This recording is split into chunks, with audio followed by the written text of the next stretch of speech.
There was a divisive Bond actor, but his wit and charm set him at the top of many lists as the best. His memoir, My World is My Bond, lets fans look behind the curtain. It tells about his friends and most prized memories. It also reveals how he was always blunt enough to ask the questions and use the words most wouldn't. It also tells how his candid nature sometimes earned him enemies.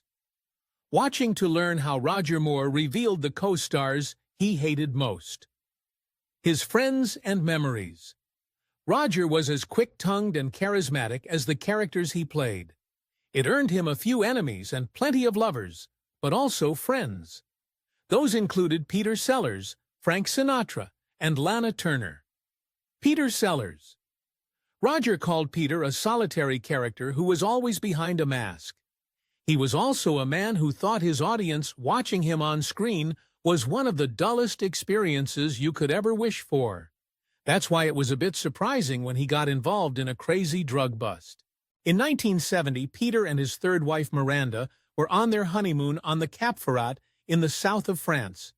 Roger just happened to be in the same hotel filming The Persuaders. His friend Leslie Bracus brought Johnny Gold, founder of London's Tramp nightclub, around the Cap of the Bay. They spoke with the Customs Patrol boat and told them to pull Leslie's boat over, claiming it was going too fast. They all laughed at Leslie's embarrassment. The officials gave him cigarettes and a bottle of scotch. Johnny said he was there to see Peter and waved a white envelope addressed to him. Johnny gave Peter the envelope, and it was filled with white powder. It also contained a note saying it was a gift for the honeymoon. Peter asked them to come to his room that night and was clearly high. He said his bed was a flying carpet and asked if they'd like to fly around the room with them.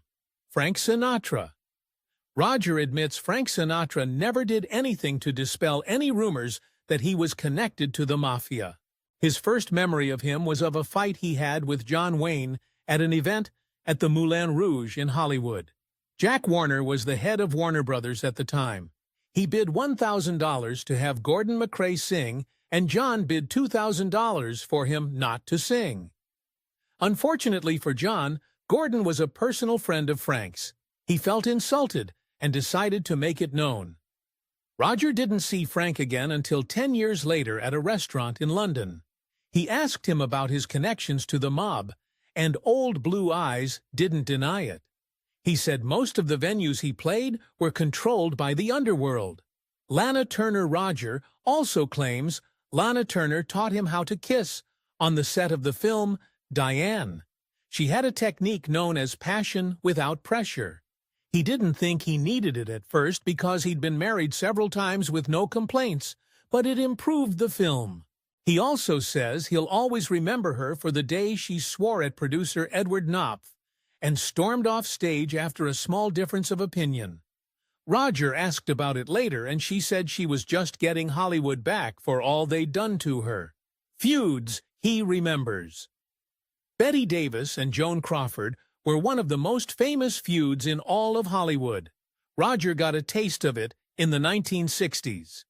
He says Betty came up to his table one day and introduced herself even though she needed no introduction. She went on about how much she and her daughter loved his TV show The Saint that sparked a friendship.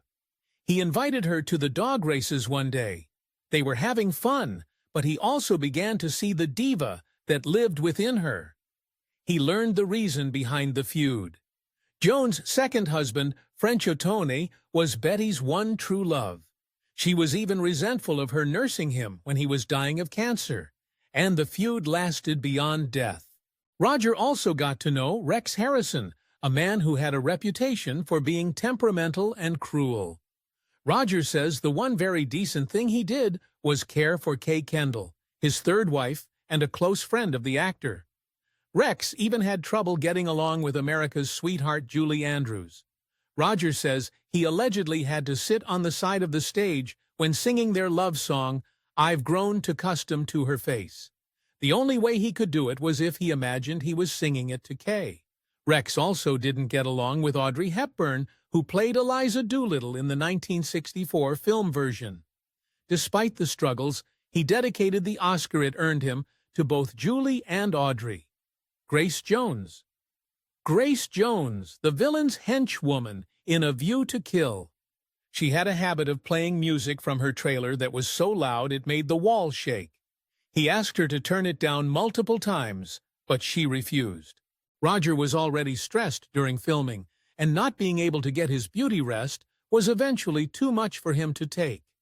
He marched into her room, yanked the plug out, and threw a chair.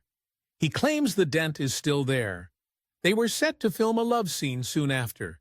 She surprised him by bringing in a large black sex toy. That was enough to dissolve the tension and get them laughing hard enough to make up. Herve Villechaize, one of his most hated co-stars. Roger's sharp tongue was on full display when he appeared at London's South Bank Centre months before his death. The star had plenty to say about another Bond film, 1974's The Man with the Golden Gun. His comments focused primarily on Herve Villechaize, who played Knick-Knack. He told the public all about the 3'11" man's alleged sexual escapades. In fact, he called him a sex maniac. He said Herve used to touch him inappropriately, despite being told to stop. He also claimed that he would go to Hong Gold and go to clubs looking for girls with a flashlight. Herve also remembers a sexual conversation they'd had. He asked Herve how many women he'd slept with during filming, and he said it was 35. Roger claimed that they didn't count if he paid for them, but Herve said that sometimes when I pay, they refuse. These claims about his sex life may or may not have been true, but they didn't help his career. He played Tattoo in Fantasy Island starting in 1978, but was fired in '84. Gay disputes were a part of it, but so were claims of sexual advances from female cast members and crew. Villechaize died of a self-inflicted gunshot wound on September 4, 1993. He left a suicide note that said, "No one is to blame for this and the Game of Thrones, the Game of Thrones, the Game of Thrones, the Game of Thrones," being James Bond. James Bond was the role that made Roger more famous. The first time he took it on was in the 1973 film Live and Let Die. Throughout his run, he starred in 7 films and played the character for 12 years. He gave it a debonair flair and a sharp wit that audiences loved. He exuded confidence, but even audiences noted a few moments where he was clearly uncomfortable. Hating guns, Roger told of an early experience with guns in his memoir. He was shot with a BB gun in the leg as a teen. He wasn't hurt, but had a lifetime to stain for firearms. He hated what guns represented, but 007 has had at least one since the first film, Dr. No, in 1962. While Roger took on the role, his character favored a Walter PPK, but also used a .44 Magnum and a variety of assault rifles. He was so uncomfortable that he tended to blink while shooting. He revealed in the commentary track of 1985's A View to Kill that a traumatizing event made it even worse. He put his feelings aside and volunteered for a refresher course in the Army. Neither Roger nor the staff knew that he was handed a gun with a blocked mechanism. When he pulled the trigger, it exploded in his hand. He wasn't injured, but it did have a major mental effect on him. He went deaf for a few days, and the crew had to delay filming until his hearing returned. Roger admitted to more than a fear of firearms in the commentary for A View to Kill. He also expressed that it was his least favorite film in the franchise. He disliked the violence in it. His least favorite moment was the scene involving the villain Max Zorin, played by Christopher Walken. He fires an Uzi submachine gun haphazardly into a large group of people as if he doesn't care who he hits. He admitted to feeling disappointed in A View to Kill because it depicted more brutality and bloodshed than in previous films. The Spy Who Loved Me was his favorite, and the one he enjoyed doing the most. The fans and critics also preferred it. Now it's time to hear from you. What's your favorite Bond film? Let us know in the comments section below.